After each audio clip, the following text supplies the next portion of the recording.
بسم اللہ الرحمن الرحیم۔ السلام علیکم ورحمۃ اللہ وبرکاتہ۔ عابد راجہ چینل کی طرف سے آج میں آپ کو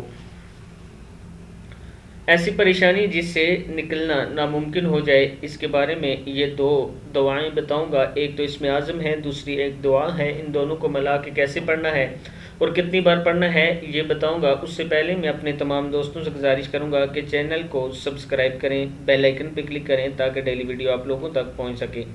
تو سٹارٹ کرتے ہیں آج کا لیسن۔ بسم اللہ الرحمن الرحیم۔ ہر نماز کے بعد آپ نے اس کو 33 مرتبہ پڑھنا ہے۔ شروع میں 3 مرتبہ درود شریف اور لاسٹ میں بھی 3 مرتبہ درود شریف پڑھنا ہے۔ پڑھنا یہ عمل کیسے ہے؟